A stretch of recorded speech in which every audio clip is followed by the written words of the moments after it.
Bruins head coach Bruce Cassidy. We'll start with Joe Haggerty. Hey, Butch, just looking for any kind of update on Andre Kasha. Upper body unable to return. Probably have a better update tomorrow for you. So I think he bumped into wood in the corner. Tried to finish his shift, and that was it for him.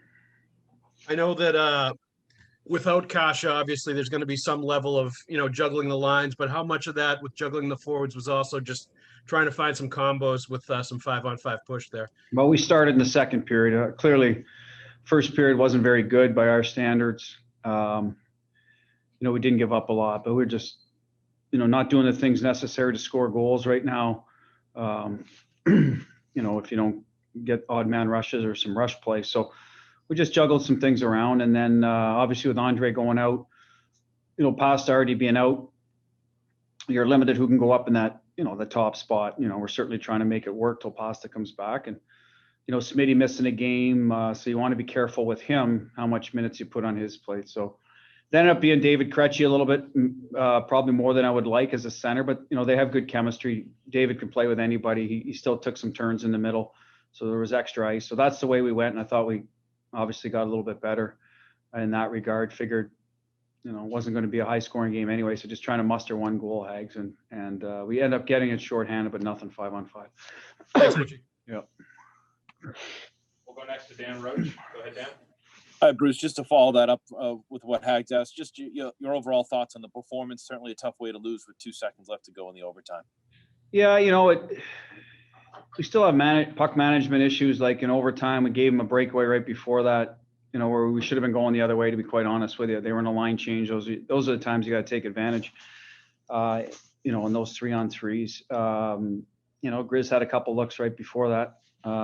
Fortunately didn't finish and then got beat up the ice. So it is, but better. We were actually better in overtime today than we were yesterday or Thursday, just in terms of what, we generated a little bit more and didn't give up quite as much, but guy made a nice play to break away. We'll go next. Hi, Bruce. Just wondering what you thought of Trent Frederick on the fourth line today. He did a nice job. I mean, he was in people's faces in terms of being physical. Had a real good look late. Protected some pucks. I mean, we'll look at it closer for the detail part of the game, but just the eye test was he was involved, and he's a young guy that's still finding his way, and we want him involved every night. And I thought he did a good job with that. We'll go next to Steve Conroy.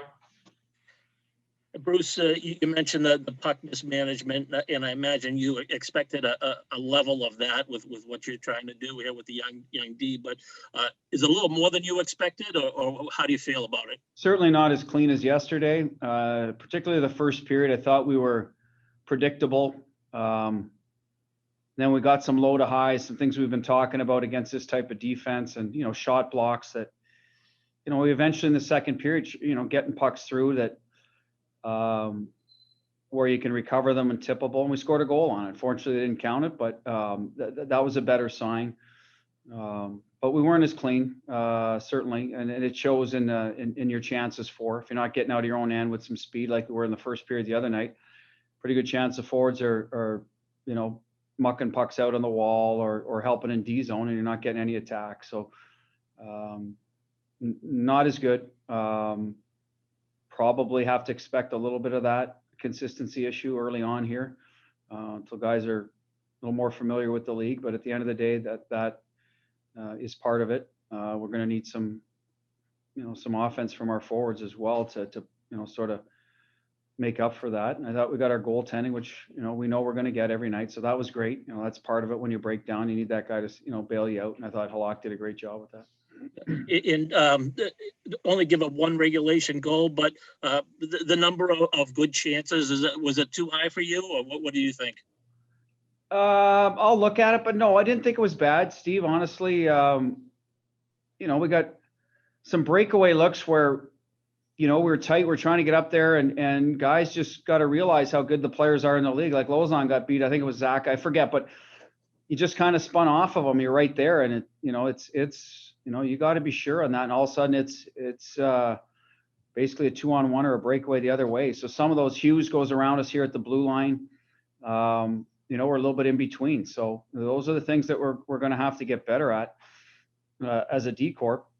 But all in all, it's not like one breakdown after the other. We expect a little bit of this, and some of that comes with your forecheck as well. If you're on pucks and not giving their D time to spring those guys, you know, that can account for it. So there's a lot of different ways you can help out, you know, the areas in your team that are still, you know, learning the ropes or adjusting, whatever. And tonight we were off in that area a little bit. Like I said, we sure picked it up. The shorthanded goal gave us a big boost, and I thought we played some good hockey after that. But again, trouble finishing around the net. Thank you. Take our last question from.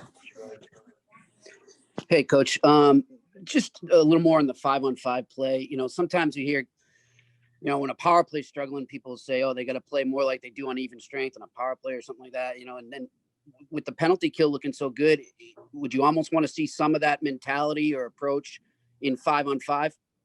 Well, we're not shooting enough. You know, we're not playing off the original shot. And that to me is just not playing hockey for a while. You know, you go out and you play in, I'll call it in the summer when you're getting ready, but for us, it was the fall. So guys start skating in November, December, and it's tic-tac-toe. They're making plays. They're not going to shoot unless it's, you know, a real good chance to score. Sometimes you're shooting to, you know, to force the team to recover a rebound. You're shooting to force the goalie to control his rebound. You're shooting for a second chance. It might draw a penalty. What, you know, there's a lot of different things can happen off a shot. And, you know, that's when Marshy's and you know, Bergey's line is at their best. And the D are up and they're helping recover it. And we're not doing enough of that right now. We're always looking to make a pass. And, you know, it showed tonight in our forward shot totals. I mean, I haven't looked at them exactly, but they can't be very encouraging. And so we'll address it, and they're going to have to buy into that.